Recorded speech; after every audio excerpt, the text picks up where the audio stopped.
Welcome to West Green, Steve here. What do you reckon Steve's been up to? Let me see. Oh, that's right, painting. What's he been painting? Well, I've been building wagons, buying wagons, painting them and weathering them. So I'm going to show you a few things. So here's what I've got. And there's a light powder. Excellent. Here's two Slater's brake vans, guard vans, call them what you will. They're L&R 20-ton brake vans. Guards, wagons, whatever. Next to it, they're finished. Next to it, I've got a pristine, one of 12 I've got. Pristine Lionheart 16-ton mineral wagon. Here's another one, slightly weathered, or two slightly weathered. Bit different. And here is one I've finished. It's the Slater's brake van. What I did was I painted it with what's it called, satin brown. I think it's 113. It's Humbrol. It's supposed to be like bauxite, so I painted that. The underframe was painted with Humbrol 85, which is satin black, or they call it coal black. Then after applying all the transfers and finishing it all and blah blah blah, what I did was I weathered it. Now what I do to weather them, the underframe, I use a I don't know if you can see it there, is it better that side? I use a mixture of Humbrol Rust 113 and matte black. I don't know the number of that. Is it 32? I think it's 32. Anyway, matte black, and I waft that on to represent the, you know, all the track grime and brake dust and God knows what else. And then for the body, what I do is I mix up some dark grey and probably some matte black again, just to tone it down even more. Mix it pretty thinly, and then waft it on from a distance with an airbrush, probably about, I don't know, maybe a 200 mil away, and just let it settle, almost like atmospheric dust, and that tones down quite nicely. So I've got two of those. Here is a Lionheart 16-ton mineral wagon. This is ready to run. Pristine, beautiful, just ready for me to muck up. So, but of course they look pretty plasticky, and they'd never run like that, would they? So that's the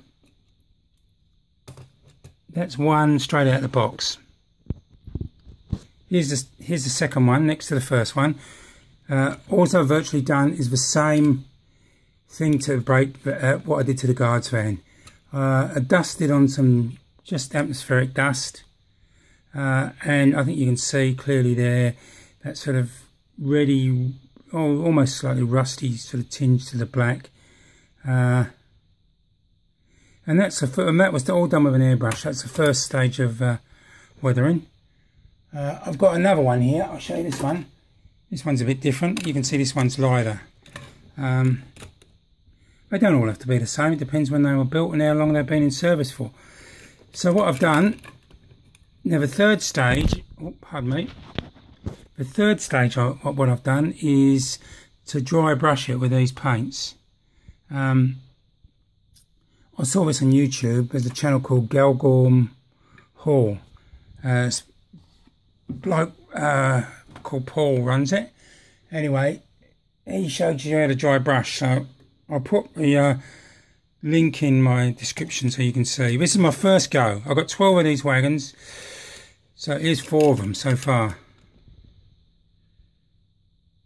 This is all I've done is dry brushed it using these paints.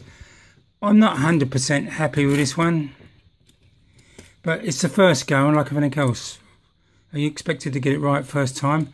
Some of this is probably a bit still bright, and I probably can tone that down a bit more,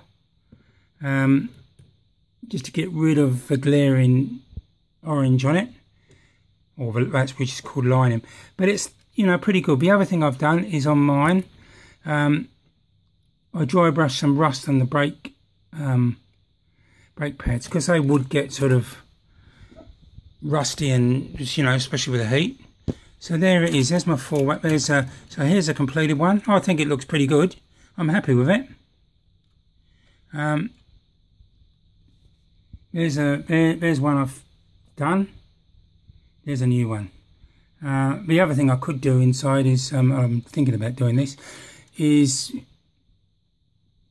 putting a bit of rust on the inside, then putting some matte varnish on. I've got some broken up coal and loads of coal dust. I can actually sprinkle that on almost with my fingers, and that will stick there and it will look like the coal dust. So, and you know what, there's no substitute for the real thing. Anyway, my name's Steve. Thanks for watching. Stay tuned. Subscribe, leave comments. Let me know. If you think I can do better, let me know. You know, it's not too bad. As I said, it is a bit bright. Oh, actually, it looks brighter on the video than it does in real life. So, well, that's because I'm probably lying to you. Anyway, I'm out of here. Goodbye.